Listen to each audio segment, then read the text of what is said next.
Good morning students, this is Rajpal in front of you. और आज हम +1 फिजिक्स के अंदर है बच्चा। वेक्टर हमारा कंटिन्यू है। कल एक बार बोल दिया गया था कि vectors are those physical quantity for the description of what if magnitude and directions both are required there.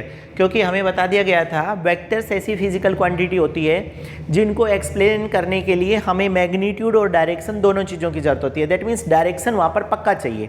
तो गाइस अगर हम बात करें आज उसी में आगे, तो बहुत इंपॉर्टेंट टाइटल है हमारे पास यूनिट वेक्टर। और बच्चा यूनिट वेक्टर की अगर बात करें तो हम बोलते हैं यूनिट वेक्टर में कि यूनिट वेक्टर यूनिट से ही बोलते हैं कि एक जो होता है उसको यूनिट बोलते हैं। तो कह रहे unit vector is a vector of unit magnitude and has the same direction as that of the given vector.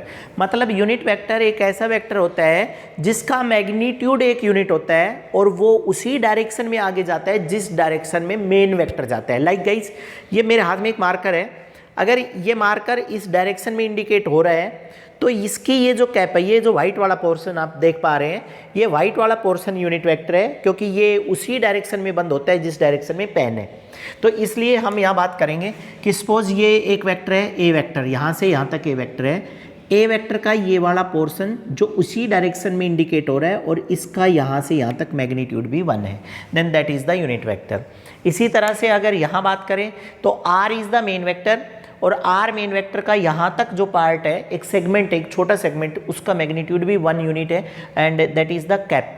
अच्छा, एक बात जो सामने निकल करके आ रही है कि हम यूनिट वेक्टर को कैप से लिखते हैं। अब देखो, A is the vector. A vector तब है जब हमारे पास ए का मैग्नीट्यूड है और ए की डायरेक्शन है। इसका मतलब एक बात तो साफ साफ निकल करके आ रही है कि for the description of direction unit vector are required there. इसका मतलब जो डायरेक्शन किसी चीज़ की आएगी वो यूनिट वेक्टर वहाँ पर बताएगा। तो हमने बता दिया ए वेक्टर है, ए वेक्टर में ए का मैग्नीट्यूड और ए की डायरेक्शन। आप निकालना चाह रहे हैं यूनिट वेक्टर। आप अगर यूनिट वेक्टर निकालना चाह रहे हैं तो guys a unit vector is equal to, यहाँ से मैथमेटिकली ट्रीट करूँ, ए वेक्टर बाई ए। तो एक तो यूनिट वेक्टर की डेफिनेशन यहाँ आ गई थी कि unit vector is the vector whose magnitude is 1 unit and that is directed in the same direction as that of the main vector. दूसरा हमारे पास जो आज आया हुआ है वो निकल करके आया है कि unit vector is actually the ratio of main vector to its magnitude. देखो, मेन वेक्टर ये रहा और ये इसका मैग्नीट्यूड है, hence unit vector is the ratio of main vector to its magnitude is called as unit vector. उसके बाद हम आगे चलते हैं गाइस, इक्वल वेक्टर। इक्वल, तो बच्चा यहाँ हमारे पास है two vectors are said to be equal if they have equal magnitude and act in the same direction. बहुत ज़रूरी है। अगर हम बोलते हैं कि बराबर, तो बच्चा कोई भी चीज़ बराबर तब होगी जब वो हर एंगल से इक्वल हो। और एक वेक्टर की अगर बात करें तो एक वेक्टर में एक्चुअल में दो चीज़ें ही होती हैं जो नोटिसेबल होती हैं। एक नोटिस करने के लिए उसका मैग्नीट्यूड होता है और दूसरा नोटिस करने के लिए उसकी डायरेक्शन होती है। इसका मतलब यूनिट इक्वल वेक्टर में अगर बात करें तो हम दो वेक्टर्स को इक्वल वेक्टर तब कहेंगे जब उनका मैग्नीट्यूड भी बराबर हो और उनकी डायरेक्शन भी बराबर हो। और अब एक सबसे सोचने की बात ये आती है कि अगर दो वेक्टर हैं, if two vector are there but they have the same magnitude and same direction, तो टू वेक्टर टू हुए ही नहीं, वो एक ही है। इसलिए हमने क्या कर दिया, इसलिए हमने फर्स्ट वेक्टर को अगर यहाँ ए से रिप्रेजेंट किया है तो बच्चा दूसरे वेक्टर को भी ए वेक्टर से ही रिप्रेजेंट करना हमारी नीड बन गई। क्यों? क्योंकि वो दोनों अलग नहीं है, both of these are same. वैसे लिखा हुआ है, अगर दूसरे वाले को बी भी बोलेंगे तो ए इज इक्वल टू बी, ए भी बी है, तो यानी कि या तो ए बी है या बी बी है, both of these are the same, दोनों सेम है। हैंस द अगेन दोबारा से बता दिया जा रहा है, equal vector is the vector whose magnitude is same and direction are also be same.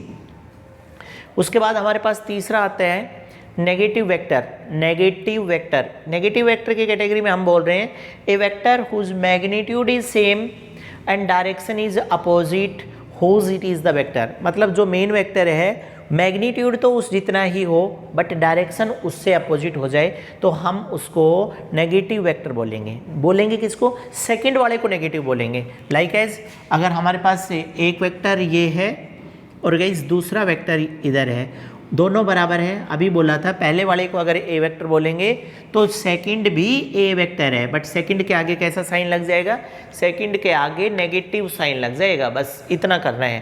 पहले वाला ए वेक्टर, दूसरे वाला माइनस ए वेक्टर। और क्योंकि इस वेक्टर के चैप्टर में आप लोगों ने स्टार्टिंग में पढ़ा था को इनिशियल वेक्टर, आज पढ़ रहे हैं आप लोगों ने पढ़ा polar and axial. Polar main type थी। पोलर में बताया गया था कि पोलर कैटेगरी के अंदर हम ऐसे वेक्टर्स पढ़ेंगे those who have the same origin है। तो गाइस अब देखो coinitial vector, co mean same, initial जिनका शुरुआती पॉइंट एक है। Coinitial vector the vector whose initial point are same. तो हमारे पास कौन आ गया, हमारे पास एक वेक्टर ये आ गया, बी वेक्टर ये आ गया, और दोनों का ओरिजिन ओ से है, hence these are called as coinitial vector, इसीलिए ये को इनिशियल वेक्टर है। Hence coinitial vector are the vector whose initial point are same. लिखा गया है if their initial point is common then they are known as coinitial vector. कभी कभी guys हम एक और बात भी बोलेंगे यहाँ पर फिफ्थ पे, कोलिनियर वेक्टर भी बोलते हैं। कोलिनियर वेक्टर कोलिनियर की कैटेगरी में आएगा कि व्हेनेवर टू और more than two vectors which are acting along the same line, जब कभी भी दो या दो से ज़्यादा वेक्टर एक सेम लाइन पर अरेंज होते हैं then they are called as collinear. अच्छा, कोलिनियर में कभी कभी हमारे पास एक डाउट आता है कि क्या सारे वेक्टर्स सेम डायरेक्शन में होंगे और कोई वेक्टर अपोजिट में है तो गाइज याद रखें ज़रूरी नहीं है कि सारे वेक्टर सेम ही डायरेक्शन में हो। अगर कोई वेक्टर अपोजिट है तब भी वो नेगेटिव कहलाएगा, बट वैसे ये सब कोलिनियर है। इफ़ टू और more than two vector act along the same line then they are called as collinear vector. Guys next video में हम आपको वेक्टर की एडिशन बताएंगे, तो इसलिए प्लीज़ आप ये वीडियो देख लें। इंट्रोडक्शन का है, थोड़ा स्लो चल रहे हैं हम, ताकि आप डेली समझ लें। कल एडिशंस करवाएंगे नेक्स्ट वीडियो में हम। Thank you.